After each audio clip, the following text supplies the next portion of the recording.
Hello students, my name is Vikram Singh, work as a science teacher in M International School, Naya Gaon, Kota. Today I am going to start chapter 11 of class 10th, Human Eye and the Colorful World. So let's start its part first.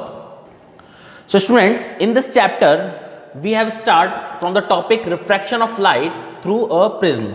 So students, as we know that in the chapter number 10th, light, we have studied about the topic refraction. कि refraction होता क्या है? Basically, whenever light passes from one medium to another medium, so it change its path. वो अपना path को change कर देती है. मतलब light एक medium से दूसरे medium में गई, चाहे वो rarer to denser medium हो या denser to rare medium हो, it will change its path. वो अपना actual path से bend हो जाती है.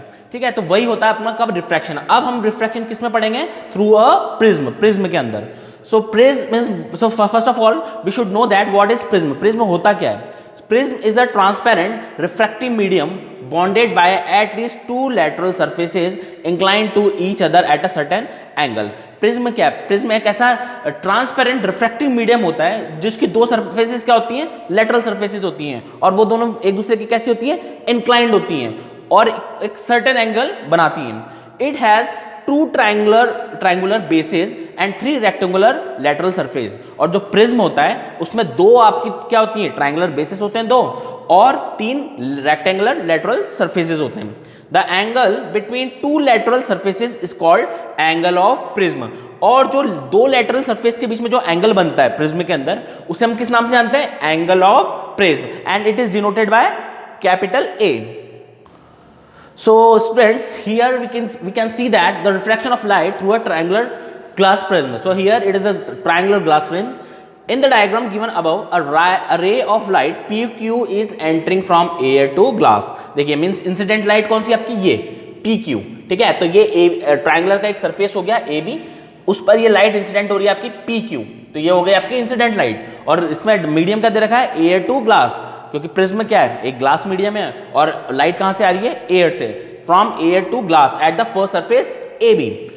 Then the light ray on refracting get bends toward the normal. So हमने चैप्टर नंबर 10 के अंदर भी पढ़ा था कि जब light rare to denser medium में एंटर करती है तो it bends towards the normal, तो वो नॉर्मल की तरफ मुड़ जाती है. तो इसमें भी क्या है? लाइट क्या होगा? टुवर्ड्स की तरफ मुड़ रही है, क्योंकि वो एयर टू ग्लास मीडियम में एंटर कर रही है. तो देखिए PQ को जाना क्या, इसका PQ का जो एक्चुअल पाथ था वो क्या था? कैसा था? ये जो डॉटेड लाइन है ये था इसका एक्चुअल पार्ट, और इसका AB की सरफेस पे नॉर्मल हो गया, ये आपका एंड डैश, ये हो गया नॉर्मल. ठीक है, तो ये आपको हो गया नॉर्मल. तो ये ऐसे एक्चुअल ना जाके यूं नॉर्मल की तरफ बैंड हो गई. तो PQ जो इंसिडेंट लाइट है वो ऐसे ना जाकर रिफ्रैक्शन प्रॉपर्टी के कारण वो इस तरीके ऐसे बैंड हो गई टुवर्ड द नॉर्मल की तरफ. और एन डैश क्या आपका? इस सरफेस पे normal point. At the second surface AC the light rays enter from glass to air. अब देखिए, अब ये वाली जो रे है अंदर, ये अब कहाँ मूव कर रही है? ग्लास मीडियम के अंदर, और अब ये ग्लास से कहाँ एंटर करेगी? ये जाएगी एयर मीडियम में. सो अब वो किस सरफेस से पास करेगी लाइट? AC सरफेस से. एंटर करी AB सरफेस से और पास हो रही है AC सरफेस से. तो ये लाइट ग्लास प्रिज्म में अभी स्ट्रेट मूव कर रही है. अब इसको जाना कैसे था? ऐसे जाना था बिल्कुल स्ट्रेट पार्ट में, लेकिन मीडियम चेंज होने के कारण, रिफ्रैक्शन प्रॉपर्टी के कारण, it bends away from the normal. ये नॉर्मल से दूर चली जाएगी. So the light rays enter from glass to air, so it bends away from the normal. तो ये ऐसे ना जाकर नॉर्मल की तरफ बैंड हो गई, नॉर्मल से दूर बैंड हो गई. The above diagram shows refraction through a prism where PQ is incident ray. देखिए ये वही PQ इंसिडेंट रे बताइए आपका. QM रिफ्रैक्टेड रे. देखिए ये इंसिडेंट रे है, रिफ्रैक्शन के कारण बैंड हो गई. तो अब ये जो QM है ये आपके कौन सी रे कहला रही है? रिफ्रैक्टेड रे. MR इमर्जेंट एंगल है यहाँ पर. ये जो MR है आपका, ये इमर्जेंट रे है, सॉरी इमर्जेंट रे. और एंगल A कहाँ पर है आपका? एंगल A ये क्या कहलाता है आपका? Angle of prism. Angle I है एंगल ऑफ इंसिडेंस. जहां पर इंसिडेंट रे टकरा रही है ना glass prism case AB surface पर, तो ये बना रही है एंगल I नॉर्मल के साथ. तो इस एंगल को क्या बोलते हैं हम? Incident angle. अब बात करते हैं एंगल R, जिसको बोलते हैं एंगल ऑफ रिफ्रैक्शन. ये एंगल ऑफ रिफ्रैक्शन का बन रहेगा यहां पर, जहां पर इसका रिफ्रैक्शन स्टार्ट हुआ है. तो रिफ्रैक्शन कहां से स्टार्ट हुआ? जब वो A टू क्लास गई, तो ये हो गया एंगल R आपका angle of refraction. Now talk about next angle E, angle of emergence. Angle of emergence ये वाला आपका, जब ग्लास टू एयर बाहर मूव कर रही है आपकी लाइट रे। Angle D, angle of deviation. और एंगल ऑफ डेविएशन का बनेगा ये नॉर्मल और ये जो इंसिडेंट का जो अगर हम बैक में इमेजिनरी लाइन ड्रॉ करेंगे तो एक जगह इंटरसेक्ट होगा। ये जो इंटरसेक्शन है ये यहाँ पर कौन सा एंगल बनेगा आपका, एंगल ऑफ डेविएशन। यानी इंसिडेंट रे और एट लास्ट जो फाइनल आपका मतलब आप इसको ऐसे भी समझ सकते हैं, जो लाइट एंटर कर रही है प्रिज्म के अंदर और जो लाइट पास हो रही है प्रिज्म से, तो उन दोनों का जो इंटरसेक्शन पॉइंट है, अगर हम बैक लाइन ड्रॉ करके इमेजिनरी इंटरसेक्शन पॉइंट देखेंगे तो वहां पर आपका कौन सा पॉइंट बनेगा, आपका बनेगा angle of deviation, angle D. ठीक है। Note, when a ray of light passes through a prism it bends toward the thicker part of the prism. इसमें नोट लिखा हुआ है कि अगर लाइट, कोई भी लाइट रे प्रिज्म से पास होती है तो वो कहाँ की ओर मूव करेगी, वो मूव करेगी जो प्रिज्म का थिकर पार्ट है, बैंड, वहाँ उस एरिया में मूव कर जाएगी, बैंड कर जाएगी। Next is angle of deviation, capital D. अब हम इस एंगल की बात करेंगे जो भी मैंने आपसे बात समझाई है। It is the angle eight which the emergent रे produced backward makes with the incident ray produced forward. Emergent रे कौन सी, जो आपकी प्रिज्म से पास हो रही है, एमआर, जो बताया था एमआर, इमर्जेंट रे। ये देखिए एमआर ये पास हो रही है, तो किस किस के बीच का एंगल हो गया ये, इमर्जेंट रे और इंसिडेंट रे के बीच का एंगल, यानी PQ और एमआर के बीच का इंटरसेक्शन का angle. It is the angle eight which emergent रे, वही आपकी हो गया MR, make with the incident ray, incident आपकी वही आपकी PQ। It depends upon angle of prism, और ये किसके ऊपर डिपेंड करता है, जो एंगल ऑफ डेविएशन होता है ये आपका डिपेंड करता है एंगल ऑफ प्रिज्म पे। That is angle A, angle of incidence and angle of emergence and is given by capital angle D equals to angle I plus angle E minus angle A. देखिए अब इनमें एक relation दिया गया है, angle of deviation निकालने का एक फॉर्मूला है कि angle of deviation angle D equals to किसके होता है, incident angle plus emergent angle minus angle of prism. ठीक है, अगर आप ये फॉर्मूला अप्लाई करेंगे तो you can easily calculate the value of angle of deviation D. Now next topic is dispersion of white light by a glass prism. The phenomena of splitting of white light into its constituent colors when it passes through a prism is called dispersion। कि जब भी prism से हम white light pass करते हैं तो वो उसके कंस्टिट्यूएंट कलर्स में डिवाइड हो जाती है, स्प्लिट हो जाती है।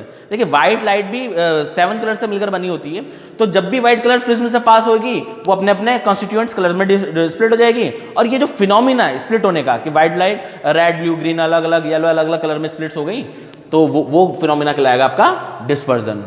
This band of 7 colours to obtain the VIBGYOR.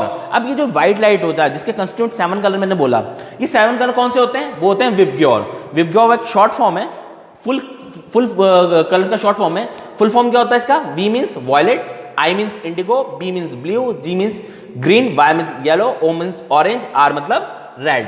सो ये जो जितना भी विबग्योर है ये सब अगर एक साथ मर्ज हो जाता है तो it will produce a white light. ये क्या मिलकर बनाता है व्हाइट लाइट, और व्हाइट लाइट स्प्लिट होगा तो हमको क्या मिलेगा, हमको मिलेगा VIBGYOR, these 7 colours, and this is called spectrum of light. और ये क्या होता है इसका स्पेक्ट्रम।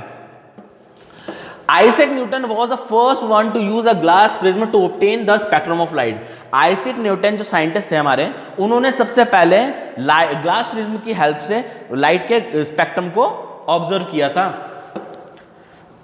ठीक है, यहां पर एक डायग्राम है। इन्होंने क्या करा, एक ग्लास प्रिज्म लिया, ग्लास प्रिज्म में क्या पास किया इन्होंने, व्हाइट लाइट। व्हाइट लाइट जैसे ही ग्लास प्रिज्म से पास हुई तो due to the property of dispersion, ये क्या हो गया, फिनोमिना ऑफ डिस्पर्जन, ये व्हाइट लाइट किसमें स्प्लिट हो गई, 7 कलर्स में। और यहाँ पर जब ग्लास प्रिज्म से जब लाइट पास हुई तो हमको 7 कलर के अलग अलग बैंड मिले लाइट के।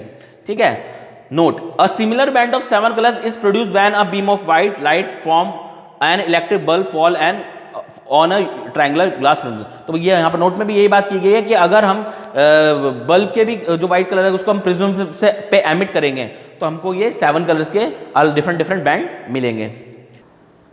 Sir next is cause of dispersion. Dispersion का कारण क्या है, ये जो फिनोमिना अकर होता है कि लाइट 7 कलर में स्प्लिट हो जाता है, ये जो डिस्पर्जन हम देख रहे हैं, स्पेक्ट्रम प्रोड्यूस होते हैं, इनका कॉज क्या है।